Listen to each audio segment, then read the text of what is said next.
আসসালামু আলাইকুম এভরিওয়ান। ঈদ মোবারক। কেমন আছেন আপনারা সবাই? আশা করি অনেক ভালো আছেন। ঈদের সময় ভালো থাকারই কথা, কারণ ঈদের সময় সবাই মজাই থাকে। নতুন নতুন জামা পরে, ঘুরতে যায়, তারপরে খাওয়া দাওয়া করে, স্বাভাবিকভাবে ভালো থাকার কথা। তো আমি আবারও ফিরে আসলাম নতুন একটা ভিডিও নিয়ে, এবং আজকের যে ভিডিওটি হবে, হ্যাঁ, সেটিও ঈদ স্পেশালি। কারণ ঈদ সময় ঈদকে মানে উপলক্ষ করে বেশিরভাগ বুক মানে হ্যাঁ, বেশিরভাগ কি আমার মনে হয় যে সব অনলাইন বুক শপই অফার দিয়েছিল। তো সেখান থেকে মানে কিছু কিছু অফার আমার খুব ভালো লেগেছিল, কারণ সবার কাছ থেকে তো আর বই নেওয়া যাবে না, সম্ভব না। তো একটা অফার আমার খুব ভালো লেগেছিল। তো পরে আমি ভাবলাম যে এটা নিব, তবে আমি ভাবলাম যে নিব কি করে, আমার কাছে কি মানে আমি যে বইগুলো ভালো লেগেছে সেগুলো একটু আমার উইশলিস্টে ছিল, কিন্তু পরে দেখলাম যে আমি নিব নিব ভাবছি, এর মধ্যে দেখলাম যে আমার বেস্ট ফ্রেন্ডই আমাকে সে অফারের বই, সেই অফার থেকে বই গিফট করলো। মানে আমি বলেছিলাম যে আমি নিব, তো তখন সেই আমাকে গিফট করলো। ভালো হয়েছে একদিকে, কারণ আমি চিন্তা ছিলাম যে এই বইগুলো কি নিব কি না। তো এর মধ্যে গিফটই পেয়ে গেছি, তাই আমার অনেক ভালো লাগছে। অ্যাকচুয়ালি হয়েছে কি, যখন 2023-এ মানে আমি তো এই ইউটিউব চ্যানেল শুরুই করেছি 2023-এ। তো তখন দেখা গেছে যে রোজার ঈদে, কোরবানির ঈদে আমি নিজেই নিজেকে গিফট করেছিলাম, যদিও হ্যাঁ টাকা বাদ দিয়েছিল, তারপর আমি বই নিজেকে গিফট করেছিলাম। তো গত বছর আবার আমার ঈদে সেরকম আমি গিফট পাইনি, বা গিফট নেওয়ার কথা মনেও আসেনি, কারণ নতুন বিয়ে হয়েছিল, নতুন সংসার শুরু করেছিলাম, অত কিছু খেয়াল ছিল না। তো এই বছর দেখা গেছে কি, এই বছর আর কি আমার বেস্ট ফ্রেন্ড আমাকে আবার গিফট করেছে। তো গিফট অবশ্যই ঈদের সময় গিফট পেলে তো মানে ঈদ কেন, যে কোনো সময় গিফট পেলে মজা লাগে। তো কি অফার ছিল বা কোথা থেকে নিয়েছি আর কি বইগুলো পেয়েছি, সেগুলো আমি আপনাদেরকে এখন দেখাবো। তো এটা হচ্ছে আসলে বাংলা বাজার বুক, যে সেখান থেকে মানে অফার দেওয়া হয়েছিল যে 499 টাকার প্যাকেজের। আর সেখানে ছিল যে চারটা ইয়ে ছিল, মানে সংকলন ছিল, মানে যে খণ্ড খণ্ড যে বইগুলো। তো সেখানে বলেছিল যেখান থেকে যে কোনো একটা নিলে মানে ডেলিভারি চার্জ ফ্রি থাকবে, এরকম একটা অফার ছিল।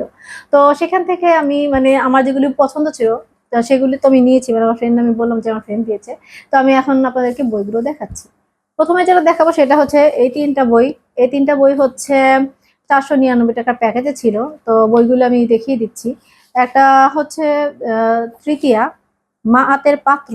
তো তৃতীয়া, আবার এটাও তৃতীয়া, এটা হচ্ছে সর্পাবতার, মানে এই বইটার, এই সিরিজের দুইটা বই। তাই এটার নাম হচ্ছে তৃতীয়া ডুওলজি। তো এটা হচ্ছে তামজিদ, হ্যাঁ, তামজিদ রহমানের। তো এই দুটো বই হচ্ছে অ্যাকচুয়ালি আমি যতদূর বুঝেছি যে ফ্যান্টাসি টাইপের, মিশরের কাহিনীকে কেন্দ্র করে। তো আমি আচ্ছা ফ্ল্যাপ থেকে কাহিনীটা পড়ে নিচ্ছি, তাহলে আপনাদের একটু বুঝতে সুবিধা হবে। তা এটা, এই বইয়ের যেটা প্রথম মানে পার্ট, সেটা হচ্ছে তৃতীয়া, মা হাতের পাত্র। তা এখানে ফ্ল্যাপ যেটা, সেটা আমি বলছি।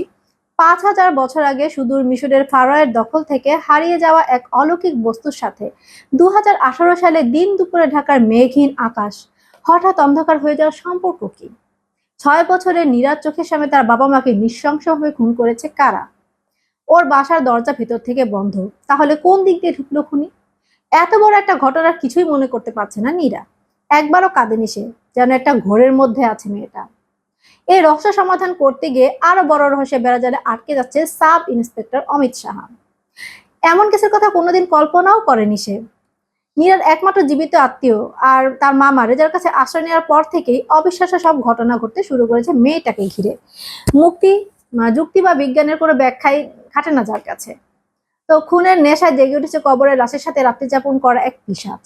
এর সাথে কি মিশরীয় পণ্ডিত হাসিব আব্বাসের গবেষণার কোনো সম্পর্ক আছে? প্রাচীন মিশরের 5,000 বছরের প্রাচীন ইতিহাসের পাতা থেকে সযত্নে মুছে ফেলা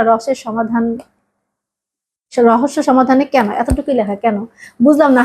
এখানে ফ্ল্যাপে কি পুরো লেখাটা আসে নাই নাকি? আচ্ছা, তো এতটুকুই লেখা এখানে। তো এখানে যে জিনিসটা, সেটা হচ্ছে অ্যাকচুয়ালি মিশরের কাহিনী, মিশরের 5,000 বছরের কাহিনী। এমনি তো আমি সবসময় বলি যে মিশরের যে মানে আগের কাহিনী, মানে এনিশিয়ান মিশর যেটা, সেটার ব্যাপারে আমার অনেক আগ্রহ, অনেক আগে থেকেই। তাদের গডিস বা আরো অনেক যা আছে সেসব সম্পর্কে আমার জানার অনেক আগ্রহ। এই ধরনের বই আমি অনেক পড়েছি। তো এখানে হয়েছে কি, 5,000 বছর আগের রহস্য এবং বর্তমান সময়ের কাহিনী একই সাথে মানে ওই দুটো কাহিনী নিয়ে মনে হয় বইয়ের কাহিনী চলবে, মানে কোনো একটা যোগসূত্র আছে যেটা আর কি হয়। আচ্ছা, তা এই বইয়ের যে পরের যেটা পার্ট, সেটা হচ্ছে তৃতীয় সর্পাবতার। তো এখানে ফ্ল্যাপে যেটা আছে সেটা বলছি। মিশরীয় পণ্ডিত হাসিম আব্বাসকে সাহায্য করতে গিয়ে নিজের অজান্তে এক মরণজেলে ফেসে যাচ্ছেন তার প্রিয় ছাত্র প্রফেসর ইকবাল, কিন্তু পিছু হটার কোনো পথ নেই। ধীরে ধীরে ঘনীভূত হচ্ছে এক চরম দুর্ভোগ আর দুঃসময়ের আধার। 3200 খ্রিস্টপূর্বাব্দে অখণ্ড মিশরের দ্বিতীয় সম্রাটের হাত ধরে শুরু হওয়া ঘটনাক্রমে বলি হতে চলেছে লক্ষ কোটি মানুষ। আড়াল থেকে কলকাঠি নেড়ে চলা একদল নিষ্ঠুর উন্মাদ সহস্রাব্দের ঘুম ভাঙিয়ে ঢাকা শহরের বুকে জাগিয়ে তুলেছে প্রাচীন মিশরের সর্পদেবী রেনেন উতেতকে। মা আতকে সে তুলে দেবে সর্পাবতারের হাতে। কিন্তু কোথায় সে? কে হবে তার প্রথম শিকার? নাকি ইতোমধ্যেই সর্বনাশ যা হবার হয়ে গেছে? রেজা কি পারবে তার আদরের ভাগ্নিকে বাঁচাতে? কি ক্ষমতা লুকিয়ে আছে 7 বছরের মেয়েটার মধ্যে? সাব ইন্সপেক্টর অমিত বুঝতে পারছে নিজের সামর্থ্যের সবটুকু দিয়েও হয়তো শেষ রক্ষা করতে পারবে না সে। কেউ বিশ্বাসই করবে না তার কথা। ওপরের কাউকে জানাতে গেলে হয় তার চাকরি যাবে, নয়তো পাগলাগারদে পাঠানো হবে তাকে। কি করবে সে এখন? তো এটা হচ্ছে এই বইয়ের মানে সেকেন্ড পার্ট। তো সম্ভবত এই দুইটা পার্টই মানে বইয়ের, এবং দুইটা পার্টের মধ্যে কাহিনী শেষ হয়েছে। প্রথমটার মধ্যে যা লিখেছে বাবা রে বাবা, যে কবরের লাশের সাথে নাকি রাত্রি যাপন করে, বা শুনি ভয় লাগছে। আচ্ছা, তো এখানে কাহিনীটা এরকম আর কি, মানে অনেক বছর আগের কাহিনী এবং এখনকার কাহিনী, মানে মিশরের কাহিনী আর তারপর মনে হয় সম্ভবত বাংলাদেশের কাহিনী। এটা তো বাংলাদেশের কাহিনী মনে হলো। আচ্ছা, তো এই যে মানে 499 টাকা পাঠাতে এই দুটো বইয়ের সাথে এই বইটাও ছিল। এই বইটা হচ্ছে আমরা দুজনে একটি গায়ে থাকি, মুহাইমিনুল ইসলাম বাপ্পি। ও এটা সম্ভবত হরর বই। তো এটার ফ্ল্যাপে যেটা আছে সেটা হচ্ছে 90 দশকের ঘটনা। বরিশালের প্রত্যন্ত এক গ্রামে আত্মহত্যা করলে এক রাখাল ছেলে। কারণ একটা ছাগল খোয়া গেছে তার। ছাগলের শোকে কেউ কি আত্মহত্যা করতে পারে? সে প্রশ্নের উত্তর খুঁজতে তদন্তে নামলো পুলিশের এসআই ওয়াজেদ হাওলাদার আর তার প্রবাসী বন্ধু সাকিব। অচিরেই তারা বুঝলো এটা স্রেফ আত্মহত্যা নয়, এমনকি খুনও নয়, তার চেয়েও বড় কিছু, ভয়াবহ কিছু। তবে তাদের টনক নড়ল সেদিন, যেদিন সকালে পুরো গ্রামের সব গবাদি পশু একযোগে হিংস্র হয়ে উঠল, আর গ্রামের আনাচে কানাচে মিলল বিভৎসভাবে হত্যা করা কিছু লাশ। ছোট গ্রামটার মধ্যে শুরু হলো শুভ অশুভের চিরন্তন লড়াই। হ্যাঁ, শুভ অশুভের লড়াই তো চিরন্তনই। তো এটা সম্ভবত একটা হরর কাহিনী যতদূর জানি। হ্যাঁ, এবং ছবিটা দেখে মনে হয়েছে যে এটা হরর কাহিনী হবে। তো এটা কাহিনীটা অ্যাকচুয়ালি মানে 90 দশকের ঘটনা, এবং সম্ভবত একটা গ্রাম নিয়ে। মানে এখানে বলেছে যে ছাগলের শোকে নাকি আত্মহত্যা হয়েছে। ছাগলের শোকে তো কেউ আত্মহত্যা করে না, নাকি করতে পারে। কারণ আমি অনেকদিন আগে একটা ঘটনা শুনেছিলাম যে এক লোক নাকি বড় একটা মানে মানুষ, বয়স আছে তার, তো সেই মানুষ নাকি মানে রেডিও, অনেক আগের ঘটনা, তখন রেডিও মানে খুব রেডিওটাই বেশি চলতো। তো ওই রেডিওর জন্য রেডিও নাকি চেয়েছিল তার বাবার কাছে, তার বাবা নাকি তাকে রেডিও দেয়নি, সেই শোকে নাকি সে আত্মহত্যা করেছিল। তা রেডিওর জন্য যদি মানুষ মারা যেতে পারে, ছাগলের জন্য মানুষ মারা যেতে পারে, আসলে বলা যায় না। তো এটা আসলে বইটা পড়লে বোঝা যাবে আসলে কি ঘটনা। আচ্ছা, তো এরপরে যেটা সেটা হচ্ছে এই দুইটা বই। অ্যাকচুয়ালি এই দুইটা বই না মানে আলাদা আলাদা। হ্যাঁ, মানে বললাম না যে 499 প্যাকেজ, আলাদা আলাদা প্যাকেজে ছিল। মানে এই দুইটা বই, এটা ছিল এক প্যাকেজের সাথে, ওখানে আবার আরো দুটো অন্য বই ছিল। আর এটার সাথে ছিল অবিনশ্বর, মানে এই বইটার প্রথম পার্ট, কৃষ্ণকার প্রথম পার্ট। অবিনশ্বর আমার কাছে আছে। আবার এটার সাথে যে বইটা ছিল সেই বইটাও আমার আছে। তা আমি বললাম কি যে এই দুটো বই কি একসাথে আমাকে দেওয়া যায় না, মানে দুই প্যাকেজের থেকে। আমি কিন্তু এরকম ভাবে আমি এর আগেও নিয়েছি বই। হ্যাঁ, তো এই জন্যই পরে তারা বললো হ্যাঁ নেওয়া যাবে। তা এটা আবার কম লেগেছে, মানে এটা আবার 470 টাকায় হয়ে গেছে। ভালো হয়েছে আর কি, আরো কমে হয়ে গেছে। তো এই দুটা বই আমি ফ্ল্যাপ করছি। তা প্রথমে বলবো যেটা সেটা হচ্ছে সাজ্জাদ সিয়ামের কৃষ্ণ কায়া, অবিনশ্বরের সেকেন্ড পার্ট।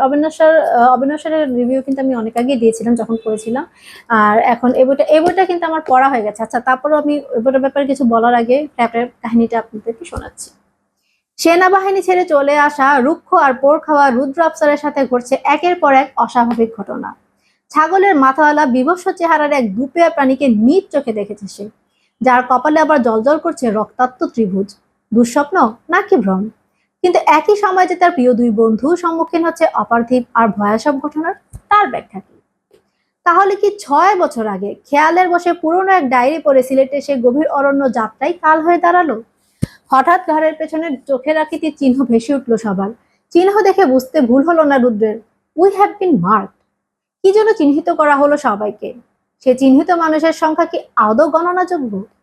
এসআই রশিদ আর আদ্রিয়ানকে ফাঁকি দিয়ে মিলিয়ে যাওয়া সেই অবিনশ্বর মানবী যখন দৃশ্যপটে হাজির হলো, উঠে এলো বিস্তৃত এক ভয়াল ইতিহাস, যা প্রশ্নের মুখে ফেলে দিল সবার নশ্বর অস্তিত্বকেই। যে ইতিহাস একই সময়ে বদলে দেওয়ার ক্ষমতা রাখে অতীত, বর্তমান এবং ভবিষ্যৎ। যে অভিশপ্ত ইতিহাসের পুনরাবৃত্তি থামানোর আপ্রাণ চেষ্টায় লড়ে গিয়েছিল রশিদ আর আদ্রিয়ান, তা কি আদৌ থামাতে পেরেছিল তারা? নাকি তা ছিল অনিশেষ আধারের প্রারম্ভ মাত্র? যার সাথে ওতপ্রোতভাবে জড়িয়ে গেছে রুদ্র, সিজার আর আরশাদের জীবন, শুধুই কি ওদের জীবন, নাকি গোটা পৃথিবীর আয়ুরেখা? আমাদের পৃথিবী কি আদৌ একা? এই গল্প কি শুধুই আমাদের চিরপরিচিত পৃথিবীর, নাকি সমান্তরে ছুটে চলা দুটো, তিনটে কিংবা অসংখ্য দুনিয়ার সলিল সমাধি হতে চলেছে কালের গহ্বরে? কৃষ্ণকে আপনাদের পরিচয় করাবে এক অনিঃশেষ অন্তহীন জগতের, যেখানে প্রবেশের পরপর সম্মুখীন হবেন এক অমোঘ প্রশ্নের, মৃত্যু নাকি অমরত্ব? বিশাল বড় ফ্ল্যাট। আচ্ছা, তো এই বইটার ব্যাপারে যেটা বলবো সেটা হচ্ছে এই বইটা আমি পড়ে ফেলেছি অলরেডি। কারণ এই বইগুলো আসলে অর্ডার করার পরের দিনই চলে এসেছিল। তো 26 তারিখে বইগুলো পেয়েছিলাম। তো আজকে তো ঈদের দিন, আমি ঈদের দিন সেটা মানে মাঝখান দিয়ে ভাবলাম যে 26 তারিখ তখন প্রতিশোধ ছিল, তাই আমি ভাবলাম যে এখন আর রোজার মধ্যে কষ্ট করে কি করব, ঈদের দিন যেহেতু খুশির দিন, ওই দিনে সাজুগুজু করবো, তো ঈদের দিনে আমি রিভিউ দিই, আমি সেটাই ভেবেছি, এই জন্য ঈদের দিনে রিভিউ দিচ্ছি। তো এর মধ্যে আমি বইটা পড়ে ফেলেছি, কারণ এই বইটা পড়ার ইচ্ছা আমার অনেক বেশি ছিল। কারণ অবিনাশা পড়ার থেকে আমি জানতে, মানে অবিনাশা পড়ার পর থেকে আমার জানার ইচ্ছা ছিল যে এরপরে কি হয়েছে, এরপরের ঘটনা কি হবে। কৃষ্ণকায়া নামটা শেষে বলা হয়েছে, তো কৃষ্ণকায়াটা কি? তো এই পরের পার্ট কৃষ্ণকায়া। তো এই বইটা কিন্তু শেষ হয়নি, এই বইটার আরো পরের পার্ট বের হবে, সেটা মানে বইটা পড়ে আমি বুঝতে পেরেছি। এবং এটা সত্যি কথা, বইটা কিন্তু আসলেই অনেক ভয়ঙ্কর। যেমন রাতের বেলায় হঠাৎ করে আপনি যদি একা পড়েন, তাহলে আপনার আসলে একটু ভয় লাগবে যদি আপনি একা থাকেন। মানে এরকম ধরনের কিছু কথা আছে, হরর বই তো আমরা অনেক সময় পড়ি, আমি তো অনেক হরর বই পড়েছি, তা নর্মালি হরর বই পড়লে না ভয় লাগে না, কিন্তু এখানে না মানে কিরকম কিরকম জানি মানে কথা আছে যেগুলি আসলে ভয় লাগে ভাবলে, যে মা কি ভয়ঙ্কর বিভৎস। এবং প্রথম বইটা পড়ার সময় আমার এমন লেগেছিল, এটা পড়ে আমার এমন লেগেছে। তো এই বইয়ের ব্যাপারে আমি বেশি কিছু বলবো না, কারণ যেহেতু পড়া শেষ হয়েছে তা অবশ্যই আমি রিভিউ দিব। তা রিভিউর বেলায় আমি বইয়ের ব্যাপারে বলবো, শুধু এতটুকুই বলছি যে এটাও কিন্তু বিভৎস, এবং আমার কাছে মনে হয়েছে অবিরেশ্বর থেকে আমার কাছে এটা বেশি ভালো লেগেছে, যেটা সত্যি কথা, কারণ টাইম ট্রাভেল এবং আরো অনেক কিছু আছে। কিন্তু মানে কাহিনীটা শুনতে অবিরেশ্বর থেকে এটা মোটাও বেশি। পরে আমার মনে হয় যারা অবিনাশের পরে মজা পেয়েছেন তারাই বইটা করে মজা পাবেন। আচ্ছা, তারপরে আছে হচ্ছে মুশফিকুস সালেহিনের রি। এই বইটার কথা আমি অনেক দিন আগে থেকে শুনেছি, এবং অনেকে বলেছে যে অনেক অন্যরকম সাইকোলজিক্যাল থ্রিলার এবং সুন্দর একটা বই। তো আমার এই বইটা নেওয়ার ইচ্ছা ছিল অনেকদিন ধরে, তাই প্যাকেজে পেয়ে গেলাম, দেখে নিয়ে নিলাম। তো এটা ফ্ল্যাটের কাহিনীটা পড়ছি আমি। ঢাকার এক মফস্বল এলাকায় হুট করে পাওয়া গেল একটি লাশ, যার ডান হাতের কবজিতে মার্কার কলম দিয়ে লেখা রি। তদন্তে নেমে পড়লেন জায়েদ হাসনাত, সাথে এসে ছুটেছে সদ্য ডিটেকটিভ ট্রেনিং শেষ করে আসা মেজবাহ কবির। ঠিক তখনই একজন আগন্তুক এসে দেখা করলেন তার সাথে, দাবি করলেন খুনগুলো নাকি তিনিই করেছেন। বলতে লাগলেন খুন সম্পর্কে তাক লাগানো তথ্য, কিন্তু প্রমাণ কোথায়? একের পর এক হয়ে চলেছে খুন, একই রকম ভাবে কবজিতে লেখা রি।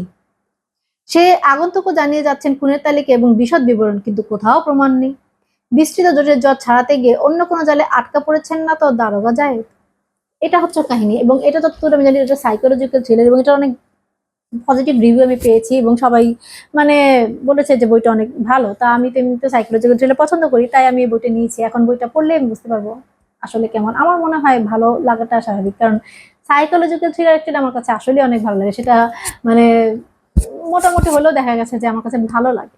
আচ্ছা, এবং শেষের যেটা দেখাবো সেটা হচ্ছে এই 4টা বই একসাথে, কারণ এই 4টা বই একই।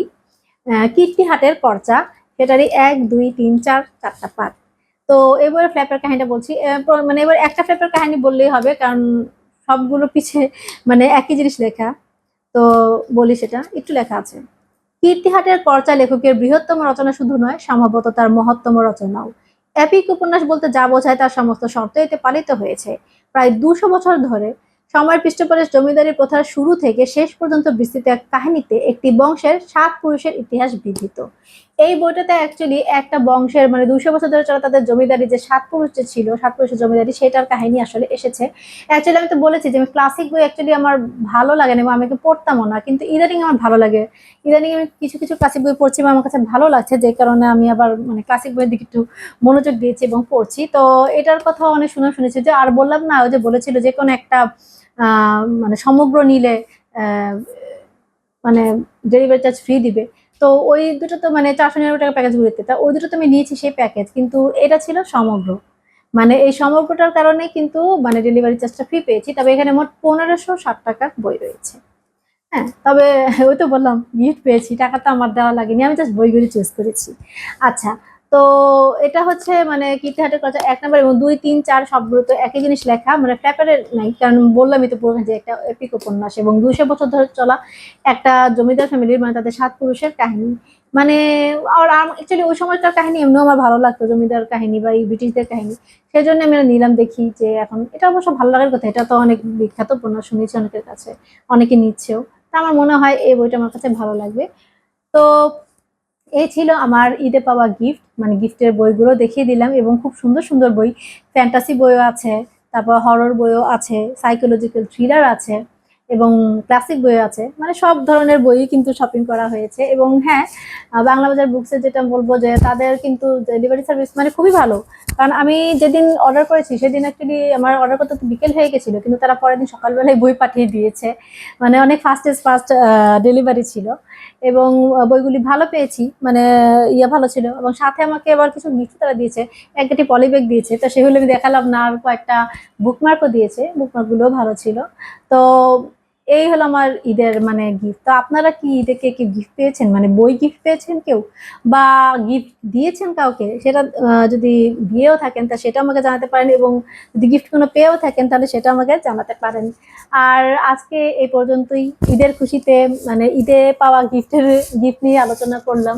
কারণ ঈদ মানে তো খুশি, এবং যখন ঈদে আমরা গিফট পাই আমাদের কাছের মানুষের কাছ থেকে, তখন কিন্তু আমাদের ঈদটা আরো বেশি খুশি হয়ে যায়। এবং যদি আমাদের পছন্দের জিনিস সেটা হয়, যেমন বই, আমার পছন্দের জিনিস বই গিফট পেয়েছি, তা আমার আরো বেশি খুশি লাগছে। ঈদের জামা পরে ঈদের সাজ সেজে তারপরে আমি এই ঈদের পাওয়া গিফটের মানে বর্ণনা দিলাম। সবকিছু ঈদময়। আচ্ছা, তো আপনাদের ঈদ কেমন কাটলো সেটা আমাকে জানাতে পারেন। তো আজ এই পর্যন্তই। আবারও ফিরে আসবো নতুন একটি পর্ব নিয়ে, নতুন একটা এপিসোড আমি নিয়ে আসি। আর আপনারা যদি মানে আপনাদের কাছে যদি ভিডিওটি ভালো লেগে থাকে তাহলে আপনারা লাইক, কমেন্ট, শেয়ার করবেন, আর অবশ্যই আমার চ্যানেলটি সাবস্ক্রাইব করবেন। হ্যাঁ, কারণ আপনাদের ভালোবাসাতে তো আমার চ্যানেলটা এগিয়ে যাবে, এবং চেষ্টা করব যে আরো ডিফারেন্ট কিছু কন্টেন্ট আনতে, যেমন ডিফারেন্ট কন্টেন্ট একটা আমি দিয়েছিও, ওই যে আমার মেকআপ বুকের রিভিউ। তো সেরকম আমি চেষ্টা করব যে আরো ডিফারেন্ট কোনো কন্টেন্ট নিয়ে আসতে। তো আর আপনার যদি কিছু জানার থাকে, বা যদি কিছু বলার থাকে, বা যদি কোনো বই রিভিউ চান, তাহলে কিন্তু অবশ্যই আমাকে কমেন্ট বক্সের মাধ্যমে জানিয়ে দেবেন। আর আমি নতুন ভিডিও নিয়ে আবারও ফিরে আসবো।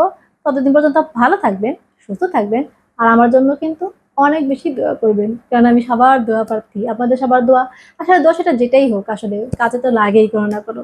তাই প্লিজ আমার জন্য দোয়া করবেন। আর ভালো থাকবেন, ঈদে অনেক মজা করবেন, বেশি বেশি বই পড়ুন, সুস্থ সুন্দর সভ্য পৃথিবী গড়ুন। আল্লাহ হাফেজ।